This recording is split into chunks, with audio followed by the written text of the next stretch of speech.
我老公看中医把人家老中医整疯了，人家说他痞湿痞寒，他说他只是屁多屁臭。是这样的，大胖媳妇平时吧，她不看中医，她甚至都不看任何医，她就活的吧无比的健康快乐。但是呢，她有个外国朋友在一个中医馆办了一张卡，最近要回国，就病没看完呢，人走了，就把剩这2200块钱的中医卡给了大胖媳妇。大胖媳妇手拿着这个中医卡，就实在是不忍心浪费，问我要不然就去看看病，万一有呢？结果大胖媳妇就去了，这是她第一次真正的中医问诊，她完全不了解情况。然后这医生给她把完脉，就开始慢慢问各种问题，很多问题。你最近吃饭香不香啊？饭 rice 香不香？大胖媳妇看了我一眼，跟医生说：盖饭香，炒饭香，黄焖鸡米饭香，有点菜汤都香，纯大米饭的话不香。医生，我饿了。我喜欢排骨肉、大盘鸡、羊肉泡馍、饽子，你有的吗？我喝的。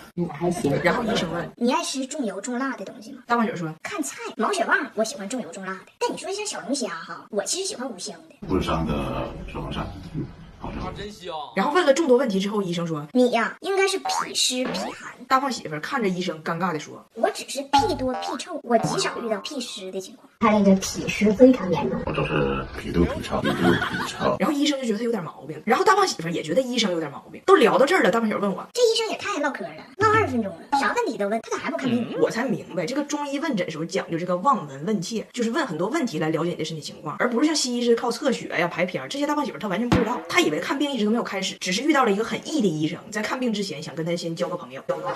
我说你仔细思考医生说的话，严谨一点，别瞎回答，这都是诊断你的依据，好好回复，明白没？他说啊，都看着病了，好好。然后医生最后一个问题，对了，你那个大便容易成型吗？大胖媳妇看看我，又看看医生，思考了很久，容易成型吗？那玩意儿我也没捏过呀，我也没捏过呀。然后医生给他开了一次针灸，原来他对针灸也是有一些误解的，他以为针灸扎进去就完事儿了，但是那医生每隔一小会儿就会过来转一转他的针，这是人家的手法。但大胖媳妇以为这个医生他就是多动症，没事就过来鼓捣一下这个针，人家医生搁那儿拧针呢，他告医生别玩，别玩啊！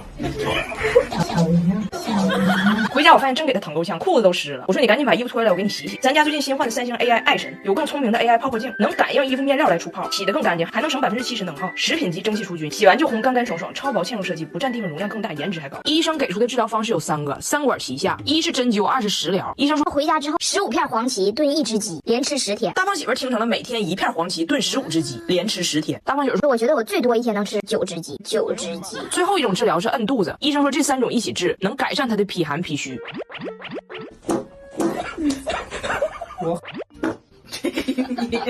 我控制不了，脾多脾臭，我意思。俺家拿铁生病了，发烧了。你发烧啊？哎呀妈，孩子发烧给我愁坏了，因为我家所有人的退烧方式都不一样。比如我老公直接把拿铁放冰水里，退烧求解冰镇拿铁。孩子刚发烧的时候，我老公说睡觉，我爸说挂号，我老公说喝水，我爸说吃药。我老公就很不理解，说就是一个小发烧吗？为什么要去医院呢？我爸说你看拿铁，那现在可能是没大事儿，那万一呢？我老公说万一是谁呀？万一拿铁没事得了呗，我管万一干什么？最后还是犟不过我爸，去了医院。但是呢，俺家拿铁是个黑户，咋回事呢？就当时他出生的时候，他爸不在，我单方面给他办这种身份证明呢，就很费劲，我就没办。所以一到医院呢，查无此人。人家问患者姓名，我爸说拿铁。人家问啥拿铁？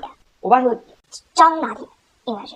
然后医生说你没有身份，你也得有出生证明。我爸说我有，然后就拿出了一个大包，大包里边有一个厚厚的牛皮纸信封。咱父母是不是都有这个习惯？就你告诉他哪个文件很重要，他把相关所有的票据都留下，他也不读。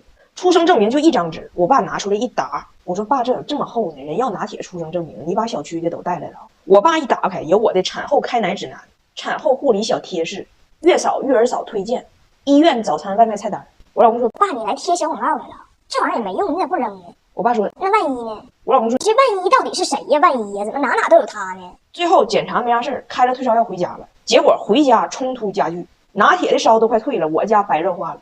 我爸给孩子盖被，我老公看着就把被掀了。我爸一直关窗户，我老公一直开了。我爸关了他开开，我爸关了他开开。他俩之间窗户的开关就象征着中西方降温文化的壁垒 ，just 壁垒。翟耀达回家听说拿铁发烧了，直接去拿冰水。我说不喝冰水，他直接拿出了冰激凌。我说你可别让你姥爷看着你给弟弟冰激凌，直接给你撇出去了。翟耀达说把我冰激凌撇出去。我说把你撇出去。我说妈妈给弟弟弄药，你陪他待一会儿。放心吧，等我再回来。翟耀达把拿铁衣服给扒了。我说你跟谁学的？他说你不在这2年，我要是发烧了，我奶就这么给我物理降温呢。我给我婆婆打电话，我婆婆说那脱光了吃冰激凌不行，你还得用电风扇吹它。你还别不信，当时翟耀达发烧我就这么整，很快就不哭了。我说是让你冻死了吧？我婆婆虽然虎，但是她远虎害不了近铁，防不胜防的是我老公。让爸爸睡觉，好吗？水整好了，好。这凉的呢，拔凉，拔凉。它是散热。你有毛病吗？拔凉的水，这是不对呀、说啥都不好使了。这爷俩就高低要冰镇拿铁。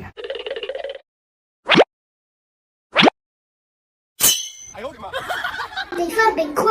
我爸批评大胖媳妇，你们就老说你们对，一有病就冰镇，一有病就冰镇。你看挺大加大让你镇的还剩几个人，剩下那几个也像你似的，从小被镇的傻了吧唧的。我坚决不会让拿铁像你似的。我老公说，那万一呢？说了一辈子英语的外国人答中国人的英语考试卷能考多少分？这次我公公婆婆来中国，发现张家铁这英文也太差了。 I'm hungry，谁录饭呀？温迪就开始挑事儿了，说我觉得吧，张家铁英语不好还是跟彩玲有一些关系的。不行，我来中国亲自带吧。毕竟英语吧，它不光是口语，它涉及语法、用词、引申含义啊这些东西。大胖媳妇说，哎，要是比这些东西，你还真比不过中国人。温迪当时就炸毛了。我说英语60年了，我英语没有中国人好。我是大傻帽啊，大傻帽啊！大胖媳妇说，口说无凭，咱可以考试。都说今年英语考研的卷子难，你我爸还有彩玲一起答。温迪非常有信心，于是我和俩老外在我办公室考了一次考研英语。监考是大胖媳妇的老本行，作为本次考试的监考人加阅卷人，他非常严肃。Papers down, let's have start.